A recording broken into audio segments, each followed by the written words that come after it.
Hoje a nossa abordagem é em torno dos problemas da afetividade, especialmente o transtorno bipolar da afetividade, muito conhecido como depressão, ou psicose maníaco-depressiva, como era conhecido até o começo do século XXI. A depressão é hoje um dos tormentos da sociedade. É de natureza tremendamente epidêmica. Está em toda a Terra. A Organização Mundial de Saúde estabelece que existem aproximadamente diagnosticados 360 milhões de depressivos. Se considerarmos aqueles que ainda não foram diagnosticados e se encontram nos tormentos desse transtorno terrível, a cifra é mais assustadora. Merece considerar, no entanto, por que o homem moderno, que atingiu o macrocosmo, que penetrou no bóson de Higgs, não é feliz. Qual a razão de tanta grandeza e de tanta miséria, de tantos júbilos e de tantas dores? A depressão é um fantasma que assusta as criaturas humanas. E quase todos nós, com raríssimas exceções, experimentamos-la em determinados momentos da nossa vida. Passamos por períodos depressivos, alguns muito fortes, outros nem tanto, alguns superficiais. O próprio Carl Gustav Jung desceu ao fundo do poço, numa depressão tremenda, o que ele considerou muito útil, porque ele pôde vivenciar a tragédia do ser depressivo. Mas, com a sua genialidade, ele soube administrar aquele período difícil e dali retirou benefícios terapêuticos para salvar milhões. A depressão não é, portanto, um problema de atualidade. Ela sempre existiu, no passado com o nome de melancolia. Os gregos referem-se a essa melancolia como sendo uma punição dos deuses. Mas Aristóteles falava que Sócrates e Platão periodicamente entravam em melancolia quando se faziam inspirados pelos deuses. É que vale dizer que essa melancolia tinha duas vertentes, a punitiva e a inspirativa. A verdade é, no entanto, que o conceito de Hipócrates e mais tarde Galeno sobre a depressão tinha suas raízes numa experiência bíblica, na presença da bilis negra, que era resultado do pecado original. A tese ingênua e mitológica da Bíblia, do equívoco de Eva, do erro de Adão. Mas que através das sangrias dos vomitórios se poderia libertar o indivíduo do excesso de bilis negra. E os resultados eram lamentáveis, porque os que não morriam de desidratação permaneciam com tormento cruel. Mas a própria palavra depressão vem do latim depremere, que significa puxar para baixo. O depressivo é alguém pessimista, que perdeu o sentido da vida, é uma vida vazia. Não encontra um significado psicológico e, por isso mesmo, ele tem um comportamento muito especial. Claro, não se sabia essa ocorrência. Muitas vezes passava por preguiça, por indiferença perante os problemas dos outros, porque perde o depressivo a afetividade com os seres mais queridos. Daí ser chamada transtorno da afetividade. Exatamente por causa dos processos neuronais, das neurocomunicações, da produção das substâncias da alegria, do bem-estar, a serotonina, a noradrenalina, a dopamina, que são fundamentais para o nosso bem-estar. Essa dopamina que é tão importante, é tão notável essa substância hormonal dos neurônios, que quando o organismo produz em grande quantidade, o indivíduo tem distúrbio de Parkinson.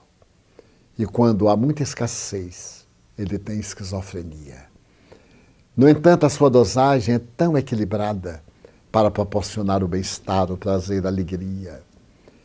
O notável psiquiatra alemão, Dr. Klein, fazendo estudo sobre a alegria, ele se refere muito à dopamina, especialmente depois de ter estudado, inclusive, tribos da Nova Guiné que ainda comiam carne crua, e de passar por outras tribos da Oceania, verificando a constituição do organismo do indivíduo e os fatores encarregados de produzir esse transtorno que a todos nos ameaça, exigindo que mantenhamos uma vida moral e mental saudável e nunca percamos o norte do nosso objetivo psicológico, para que a nossa existência seja rica de bênçãos e nos possam facultar o trabalho de autoaprimoramento moral, para dessa maneira vivermos saudavelmente.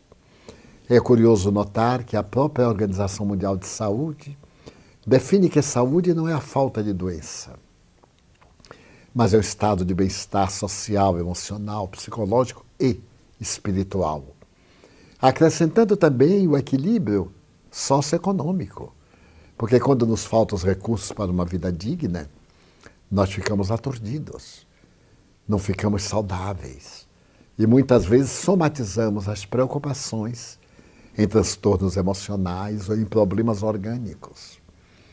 Então, o que fazer diante das ameaças? Tecnicamente, nós sabemos que a depressão tem fatores endógenos, aqueles de natureza interna, a hereditariedade, as enfermidades infecto-contagiosas, as sequelas das enfermidades infecto-contagiosas. Mas tem também os eventos de vida, os chamados exógenos, como sendo a solidão, a ansiedade, o medo. E podemos acrescentar a rotina. Daí nós vemos muitas vezes a depressão dos aposentados, que de repente quebram aquela rotina e ficam em casa sem nenhum objetivo na vida. E entram em quadros perturbadores da depressão. A depressão tem um aspecto cruel, porque ataca em qualquer período. Ela pode ser infantil, juvenil, adulta, senil, pré-partum, pós-partum. Pode ter o caráter de um episódio único, pode ter as recidivas. E nós vamos encontrar aquela outra muito peculiar. As datas felizes da vida, o aniversário, festas de Natal, Ano Novo, Carnaval. O indivíduo faz depressão em mecanismos muito complexos da emotividade. Então, felizmente, a ciência abandonou a antiga assédia e assídia do século IV e também as punições medievais do século XII, quando a Igreja Católica considerava a depressão como sendo punição divina. A melancolia fazia que monges e religiosas, de repente, deixassem de servir, entrando nesse estado de apatia, o que constituía naturalmente, segundo as entidades teológicas, interveniência de Satanás. Claro que nos quadros da psicopatologia depressiva existem também interferências espirituais negativas, perturbadoras, de caráter obsessivo, como o Espiritismo estuda. No entanto, há aquela de natureza fisiológica, como há de natureza psicológica. Nem toda depressão é obsessão. Nem toda obsessão é depressão. Necessitamos ter muito cuidado nesses diagnósticos que alguns estudiosos do Espiritismo, inexperientes e precipitados, formulam diante de qualquer quadro, logo atirando a culpa nos espíritos sofredores, nos espíritos obsessores, fazendo diagnósticos que não correspondem à realidade. Devemos deixar para os técnicos o trabalho de bem discernir e ajudar com os nossos melhores recursos, as nossas terapêuticas, o passe, a água frutificada, as reuniões especializadas para, no caso de obsessão, termos a ventura de receber aquele perseguidor e fazer com ele a terapia da renovação, do perdão, para que abandone a sua vítima. Desta maneira, vivemos um momento de graves considerações, preocupantes em torno do problema da depressão. O depressivo não é indolente, não é preguiçoso, não está fugindo dos deveres. Simplesmente não tem a energia suficiente que os neuropeptídeos proporcionam para ele poder lutar, levantar-se pela manhã, cuidar da higiene, atender aos seus deveres mínimos que lhe constituem verdadeiros desafios. Dessa forma, a depressão merece reflexões muito profundas e nós, os espíritas, deveremos estudá-la com muito carinho para não estarmos a dar opiniões perturbadoras, que muitas vezes complicam o caso dos pacientes, com notícias de obsessões que mais agravam a sua situação.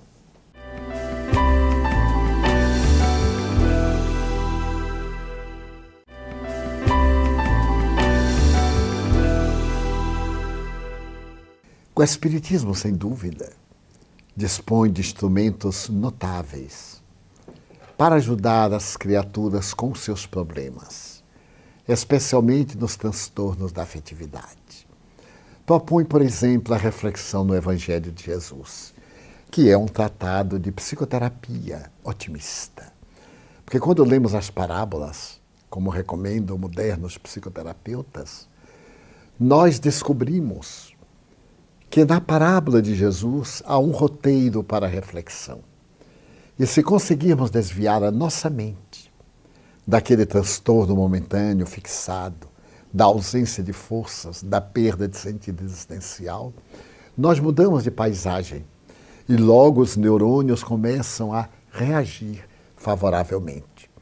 Eu me lembro, por exemplo, que 2 físicos quânticos de Harvard, os doutores David Bohm e Stewart Wolf, que não são religiosos, fazendo uma análise do cérebro, concluíram que os nossos neurônios cerebrais, quando são estimulados por pensamentos saudáveis, pelo amor, pelo perdão, pela solidariedade, pelo bem-querer, pelas ações nobres, eles emitem ondas que podem estar carregadas de fótons.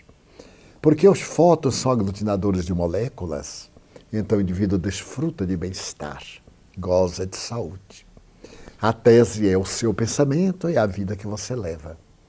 Porque, da mesma maneira, quando o indivíduo tem pensamentos deploráveis, perturbações do ciúme, transtornos do sentimento afetivo, ódio, vingança, sede de desforço, os neurônios produzem ondas semelhantes ao elétron.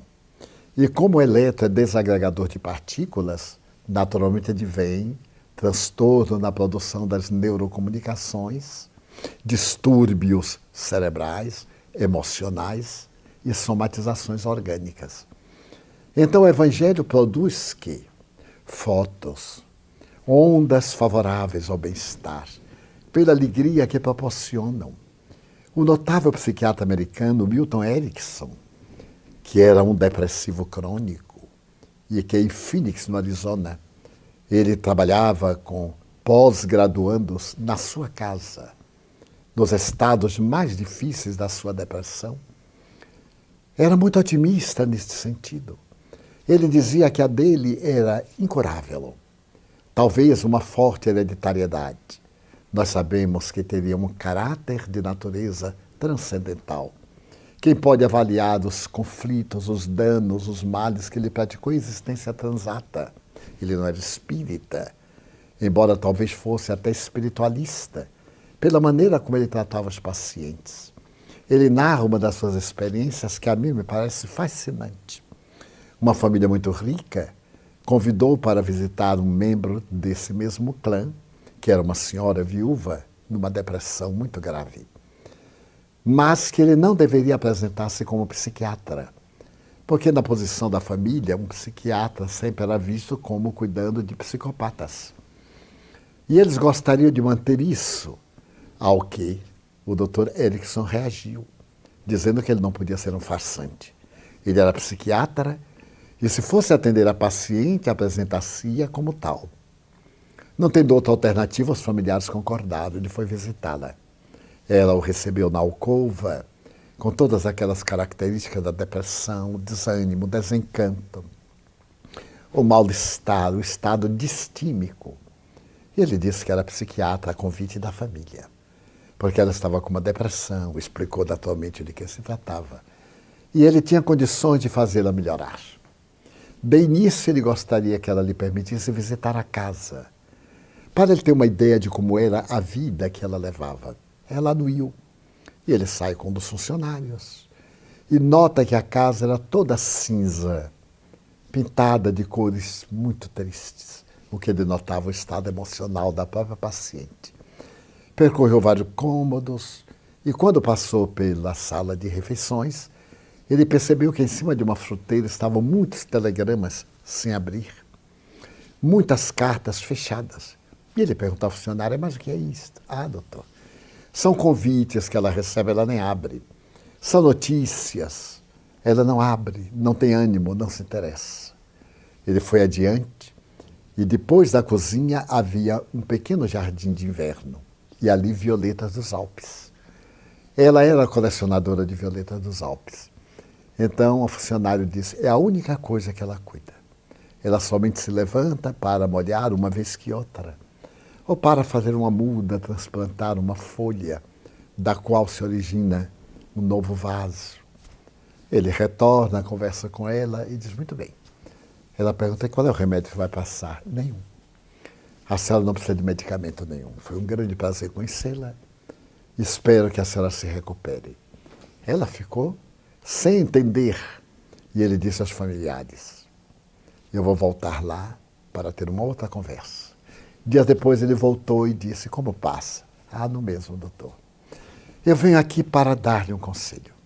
Apenas isto. A senhora é uma pessoa de alta importância em nossa sociedade.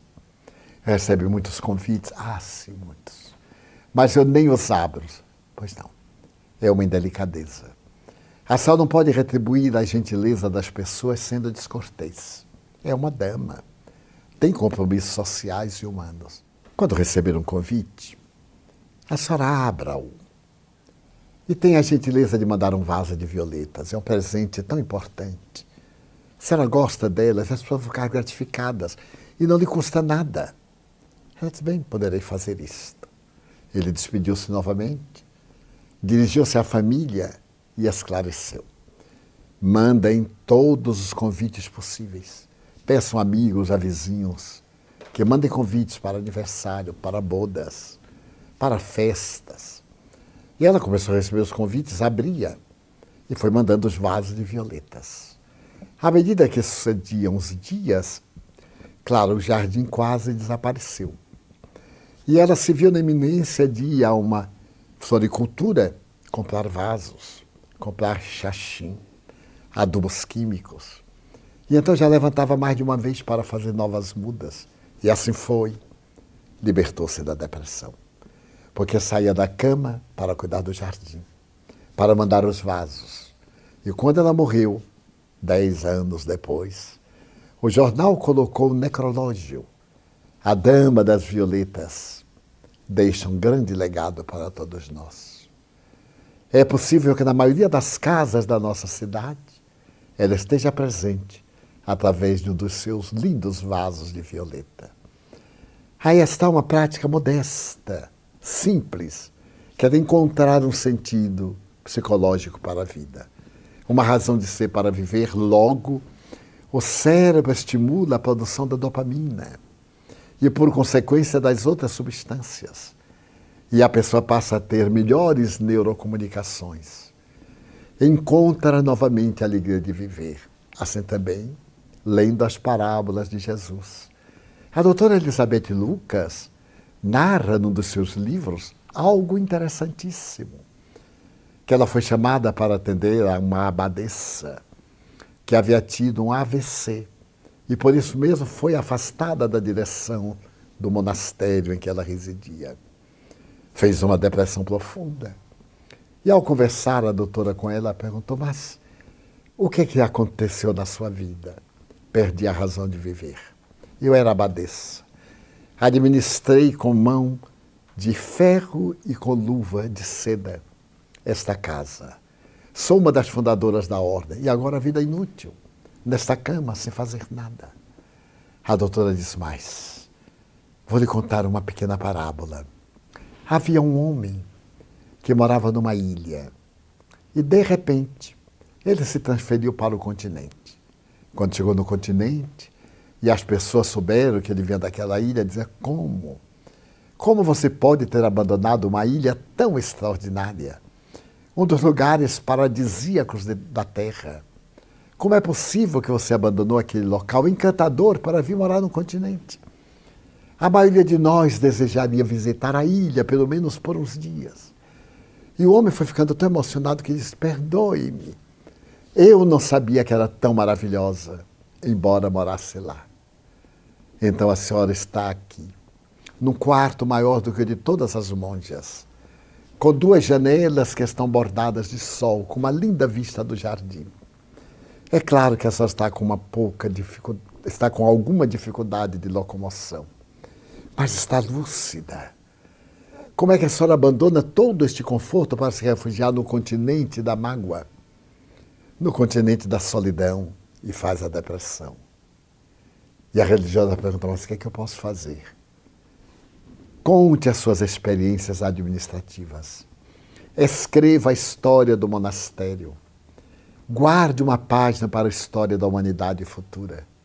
Seja útil para o amanhã, já que as suas horas não servem mais para a senhora.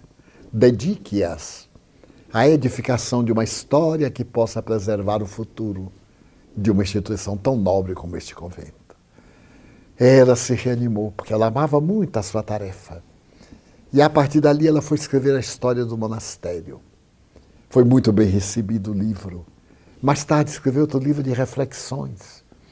Então nós poderíamos vencer a depressão com alguns estímulos. As parábolas de Jesus, voltando sempre ao tema. Vários tratadores, como psicoterapeutas, como Ethel Tolle, falam de que é a leitura de uma parábola do filho pródigo. Quem de nós não é, de certa forma, um filho pródigo? Vai proporcionar o bem-estar, voltar para o lar paterno depois de passarmos por todas as vicissitudes. Temos a alegria inefável de saber que nosso Pai, que é Deus, está nos esperando e voltar com imensa alegria para sair da depressão.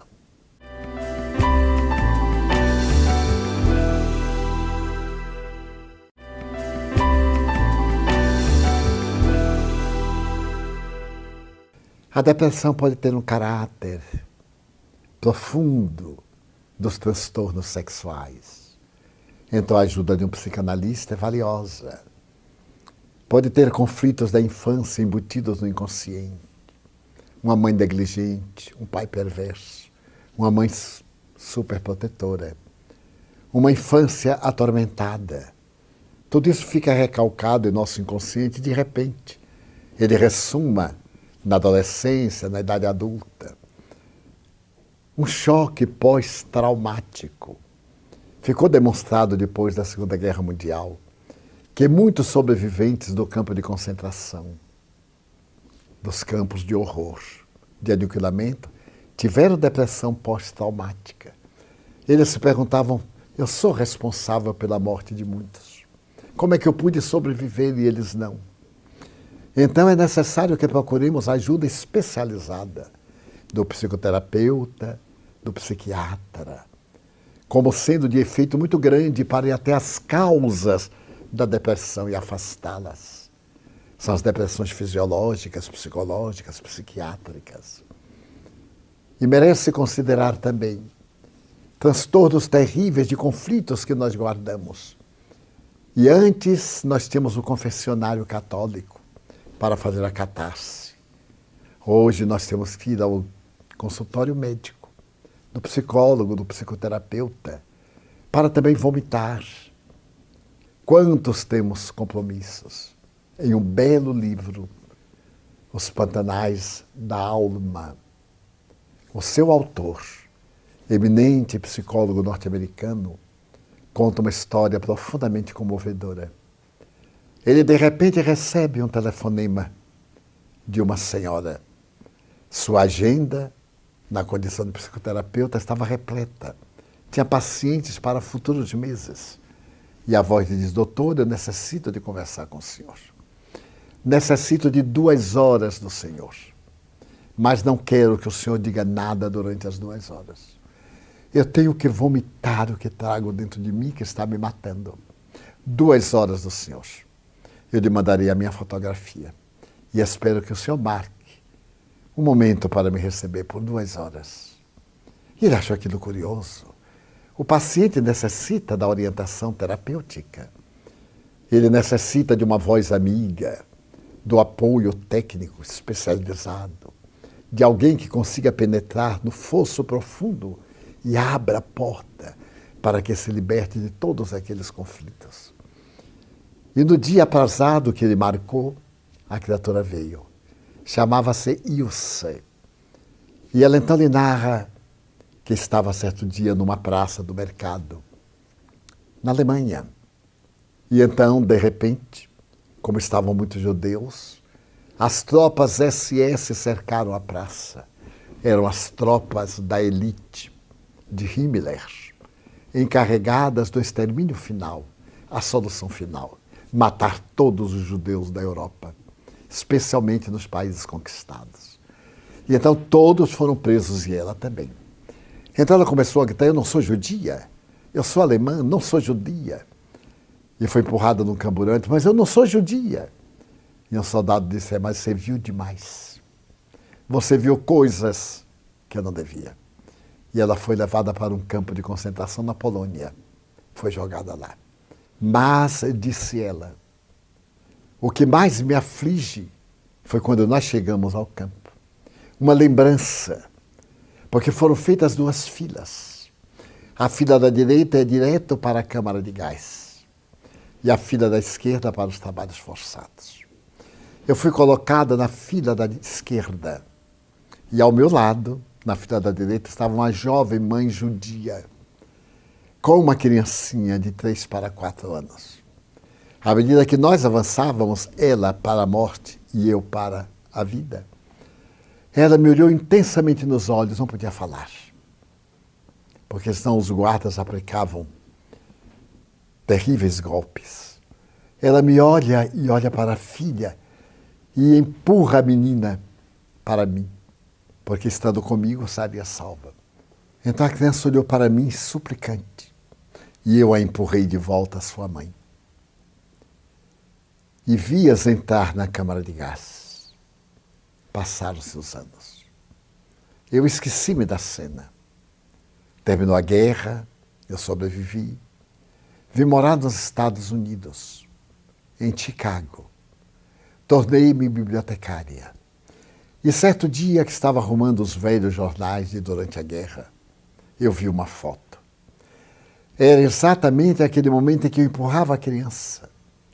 Alguém fotografou, certamente os nazistas, eles eram muito organizados, e fotografaram o exato momento em que a criança me olhava e eu empurrei. E então estou sendo dominada pelo remorso. Eu matei aquela criança. Não consigo perdoar-me. Estou numa situação deplorável, porque aquela criança poderia ter sido salva se eu não a tivesse empurrado.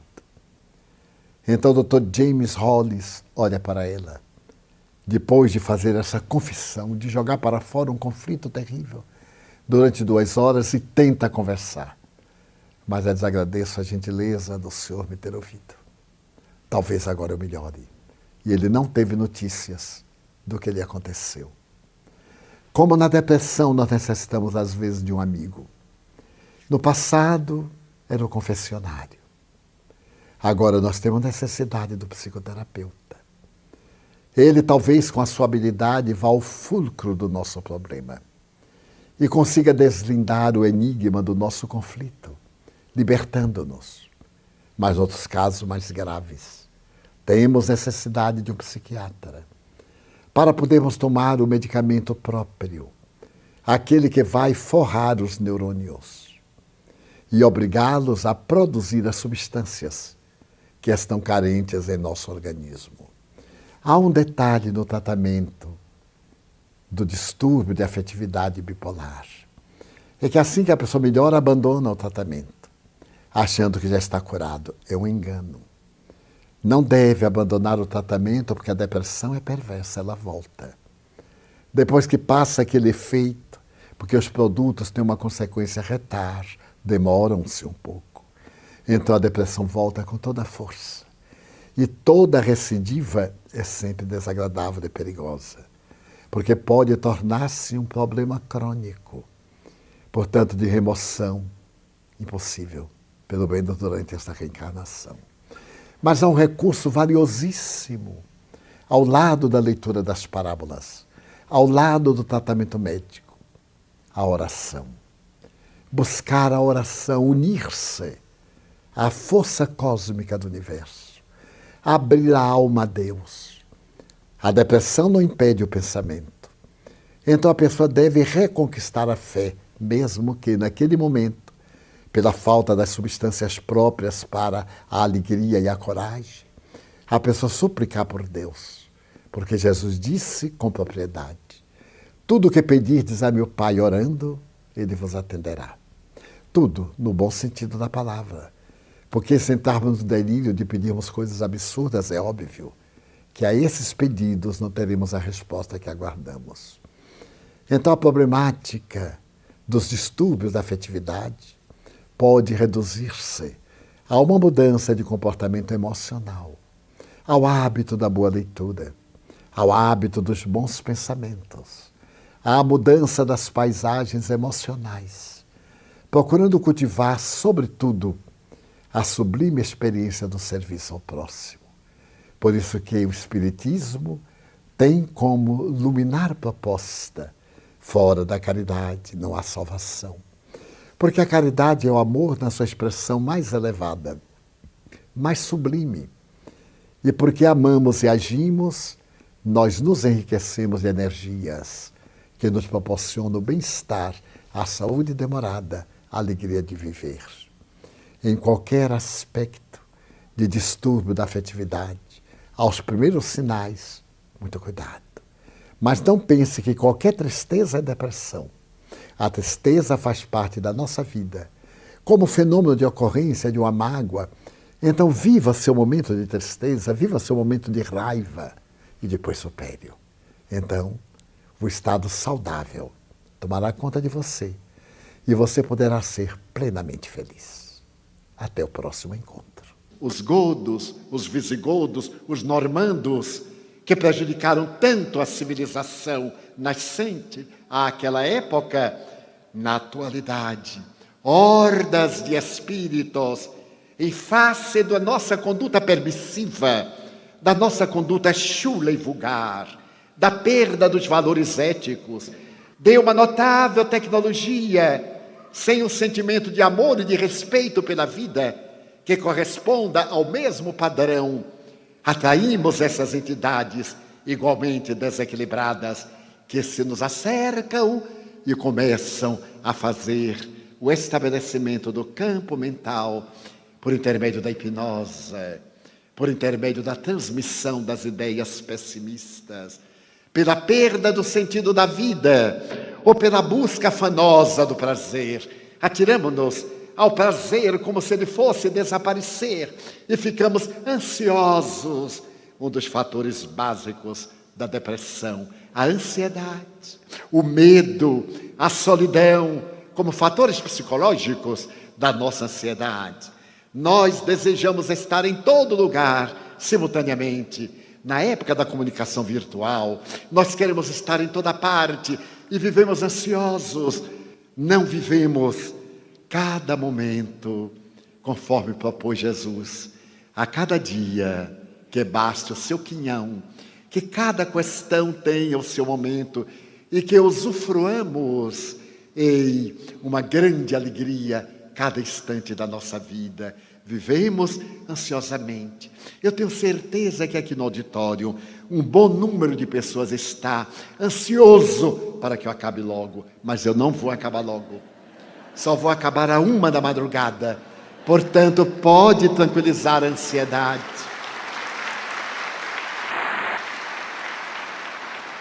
Porque é essa ansiedade que nos leva sempre para onde nós estamos e ali não nos encontramos.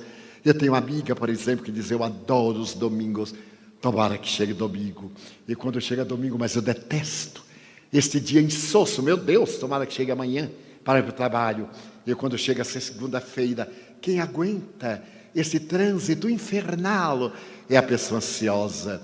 Eu me recordo que uma vez estava aqui em Curitiba, no tempo das palestras no colégio estadual, e estava assinando os livros quando se me acercou um cavalheiro. Eu sempre chego mais cedo para saudar as pessoas, para conviver, porque é muito bom amar, conviver, sorrir para este, para aquele. E então chegou um cavalheiro e me perguntou: seu Divaldo, que horas será a conferência? Eu disse: às 20 horas. Seu Divaldo, só falta 1 hora. Eu olhei e disse: não, senhor, ainda falta 1 hora. E vai começar na hora? Eu digo: espero que sim, eu já cheguei. O presidente da federação também já chegou. E ele balançou a cabeça e: vamos ver. Eu percebi que era um ansioso. Ele saiu. Eu continuei. Daí a pouco, olha o homem: seu Divaldo, só falta meia hora. Seu Divaldo, eu disse: meu amigo, ainda falta meia hora. Ainda. Muita gente está em casa jantando, vai pegar o veículo, o automóvel ou um coletivo, e ainda chegará em tempo. Vamos ver se vai começar na hora. E saiu aborrecido, não sei porquê. Daí a pouco volta o homem pela terceira vez: seu Divaldo, faltam 15 minutos. Só faltam 15 minutos. Eu digo: não, senhor, ainda faltam 15 minutos. E como todo ansioso tem medo de morrer, porque ele morre de véspera, é como o peru de Natal, eu então lhe perguntei sorrindo: o senhor sabe quantas pessoas morrem por segundo? Ele disse: não, senhor. Eu digo: segundo estatísticas americanas, em cada segundo morrem 7.500 pessoas. O senhor multiplique 7.500 por 60, multiplique por 15 e veja quanta gente ainda vai morrer antes de eu começar a conferência. O homem me olhou, fez cruz credo. Eu disse: é capaz de morrer o auditório todo. É uma estatística. Eu me levantei, não havia tribuna, ficávamos à ponta da mesa, e quando eu me levantei, o homem estava de frente de mim, olhando-me fixamente. Eu comecei e olhei para ele. Ele então levantou a manga do paletó, olhou o relógio, olhou para mim como que disse: eu vou controlá-lo, viu? Eu também olhei meu relógio. Se havia passado um período de 5 minutos, eu aí fiquei com pena dele, coitado. Porque uma conferência tem uma praxe, 60, 70 minutos, hoje 3 horas e 4 minutos. Então, eu digo: ele ainda vai olhar para o relógio 13 a 14 vezes. E não olhei mais, libertei-me dele. Quando eu terminei, o homem subiu ao palco, deu-me um abraço e me disse: mas, senhor Divaldo, o senhor fala, hein? Eu disse: por acaso o senhor já viu ou já ouviu algum orador mudo? Eu fui convidado para falar. Mas o senhor exagerou, falou mais de 2 horas. Eu digo: não, eu falei exatamente 70 minutos. Porque veja bem, começamos às 8h10 e são agora, no meu relógio, 9h20. Ah, senhor Divaldo, mas pareceu que o senhor falou demais. Eu pus a mão no ombro dele e disse: sabe por quê? Não, senhor, porque você estava ansioso para eu acabar logo. Então você não acompanhou o meu raciocínio. Não, senhor Divaldo, eu acompanhei. Eu então dei-lhe o golpe de misericórdia. Pois não. E qual foi a parte da conferência que o senhor gostou mais? Tudo! E saiu correndo. E foi, naturalmente, para casa, para dormir, para amanhã. A ansiedade é um dos fatores que desencadeia a depressão. Mas como fazermos para nos vermos livres desses transtornos neuróticos? e dos transtornos de natureza obsessiva. Felizmente, a medicina já reconhece a obsessão, tecnicamente, como um transtorno de natureza psicológica. Faz pouco tempo que foi publicado que havia um reconhecimento tácito da obsessão, o transtorno depressivo, como sendo de natureza médica e aceito pelos psiquiatras em geral. Que fazer? Redescobrir o amor, usar a alegria de viver, mesmo que não tenha a dopamina na dose necessária, procurar o sentido da vida, já que a sua vida não lhe serve nesse momento, doe-a a alguém que deseja viver. Torne-se instrumento de paz, como dizia o pobrezinho de Assis. Seja um mensageiro da esperança. Torne-se útil. Vá para a porta de uma escola para ajudar as crianças a saírem desse trânsito criminoso e cheio de perigos. Faça algo, plante uma árvore no seu quintal. E já que vai plantar uma árvore, que seja frutífera, para dar sombra, para dar lenho, para dar flores, para dar frutos.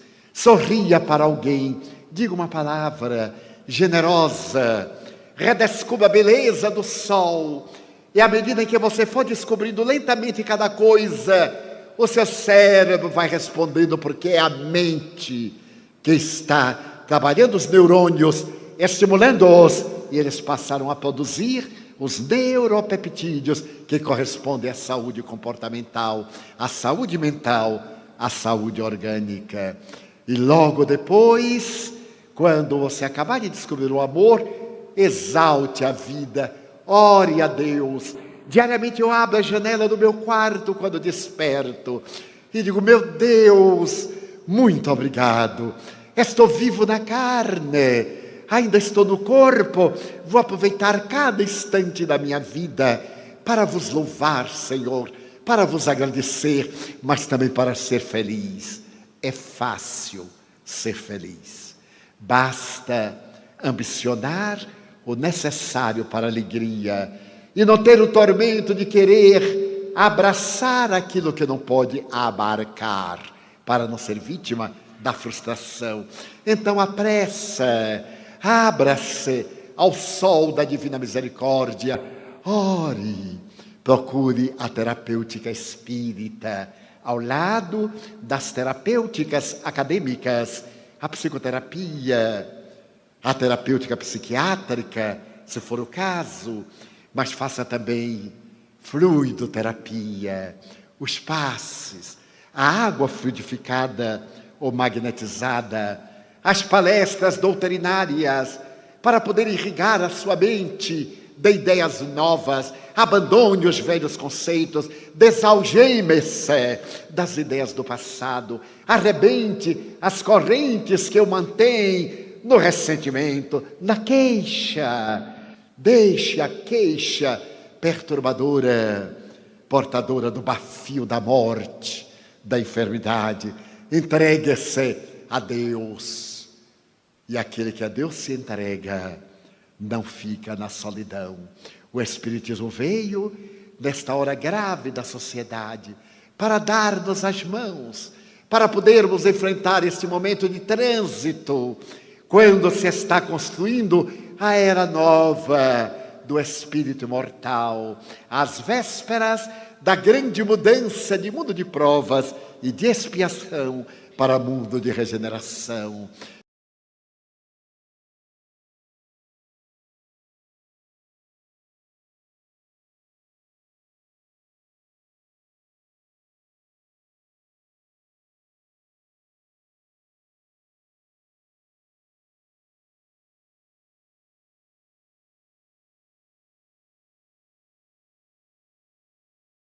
O admirável filósofo e teólogo norte-americano, Dr. Rollo May, fazendo uma análise psicológica da sociedade odierna, estabeleceu que este é um período de insatisfação e que a criatura humana do século XXI, até este momento, é uma caracterizada pela manifestação da irritabilidade, da impaciência, da ansiedade.